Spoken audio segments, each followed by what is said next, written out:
people that have been here for a long time, people that whack people over the head with a baseball bat from behind when they're not looking and kill them, people that knife you when you're walking down the street. They're not new to our country. They're old to our country. Many of them were born in our country.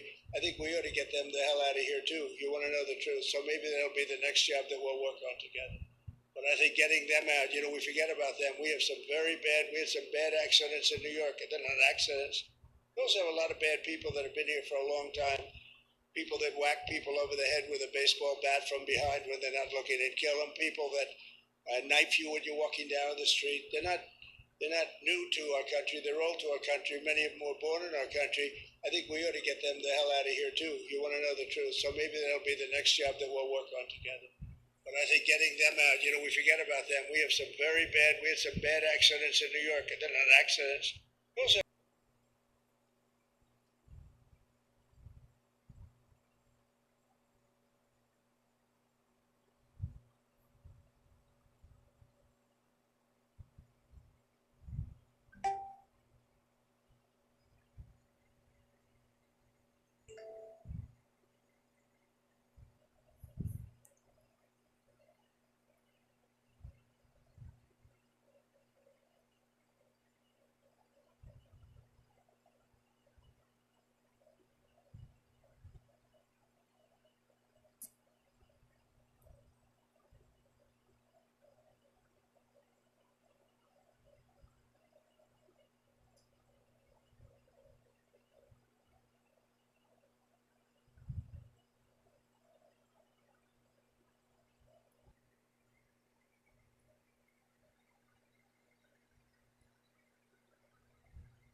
the disastrous decision by the Supreme Court 4 days ago that allows the Trump administration to begin implementing a flatly odious and unconstitutional order on birthright citizenship.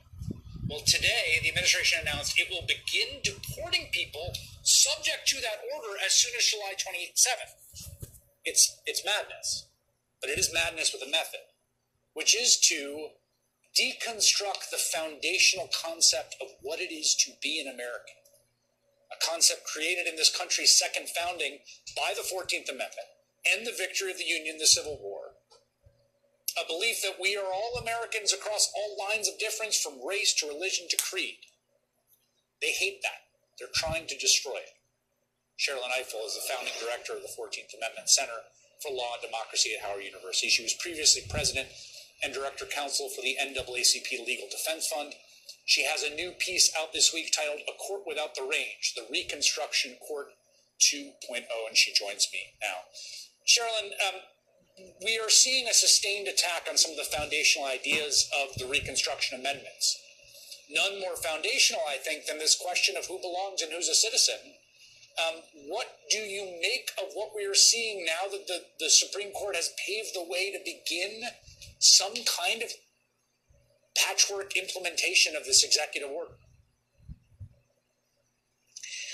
Thanks so much, Chris. This is a danger of the highest order, a danger to our republic as we know it. The conservatives on this court and conservatives in general have long pushed back against the promise and the power of the 14th Amendment to our Constitution, which was ratified in 1868 after the Civil War. The purpose of the 14th Amendment was to ensure that Black people, formerly enslaved and free, would be full citizens, but also was to reset our country and to center the principles of equality and justice in our country. And that's the project that they are pushing back against. They have decided to go for that first sentence of the 14th Amendment: all persons born or naturalized in the United States and subject to the jurisdiction thereof are citizens of the United States and of the state in which they reside, what we call birthright citizenship. Except it's very explicit. It's very explicit language in the Constitution. You can't pretend you don't know what they mean, anyone born here. And the framers of that amendment were very well aware that it would would mean that the children of migrants, the children of non-citizen workers who were born here would also be citizens.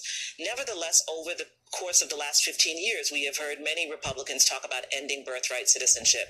And President Trump now has come up with a way, with the aid of the United States Supreme Court, to skirt around the plain language of the 14th Amendment to try and implement something that looks like a carve out from this most important and most vital constitutional protection.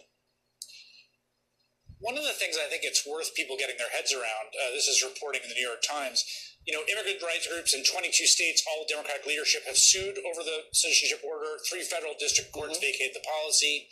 In 28 states that had not challenged the order, such as Arkansas, Mississippi, North Dakota, and Texas, the order can go into effect. Now, this, there might be class actions that get certified, but just to think about the practical reality of every hospital in America, or at least in these states, becoming the frontier of creating a second-class non-citizen status that they are administering to women coming screaming in labor pains.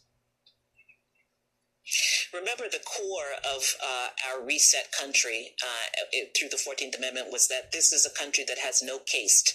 It has no levels of citizenship. But this is precisely what this administration is imagining.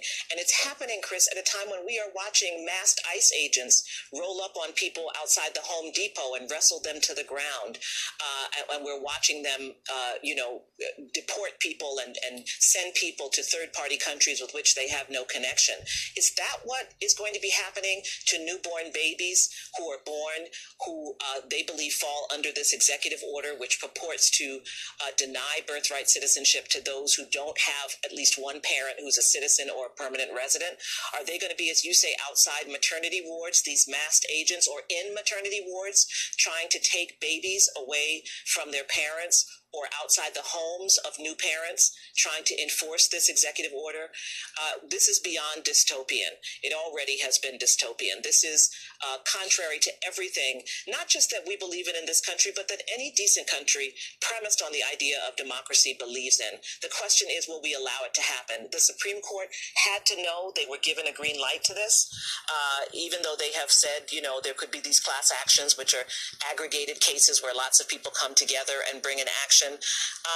As you point out, there are jurisdictions where federal courts very much disfavor class actions, through the Fifth Circuit, for example, where individuals would have to bring their own case, find a lawyer, bring their case to be able to keep this EO from going into effect against them.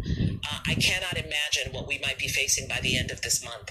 And so I think we have to gather ourselves and really recognize what is coming down the pike. And if we add it to Trump's comments today and earlier about his desire to move United States citizens who are imprisoned in this country to other countries, we are looking at something very, very, very horrifying, something we have really, frankly, never seen before in this country. And we're going to have to make some real decisions about where we draw the line. The president today musing, in case anyone thought this was really about citizenship or immigration, musing today openly that actually there's people born here who are citizens that we should do the same thing to deport them, move them out of the country, render them to third-party prisons. I mean, it seems to me that there is no sacrosanct line here to defend in their view. It is we are what you are, and you have whatever rights we say you have. Well, and you can guarantee that if you are a black or brown person, you have less rights than everyone else. It will only be a matter of time before he extends this to people who are critics of him. So race will, at some point, not be the line that is drawn anymore. But at least for now, if you are brown, if you are black, that's why he thinks going for the prisons will disproportionately give him that population. That's why he's doing this around birthright citizenship. We just had a Supreme Court that has allowed him to go forward with excluding 500,000 people from Venezuela and the Dominican Republic. He's lifted TPS for Haitians. So there are going to be all kinds of people who are potentially subject to this. But it's only a matter of time before it gets around to, you are not a citizen if you criticize this government. So this is what we feared. It is happening.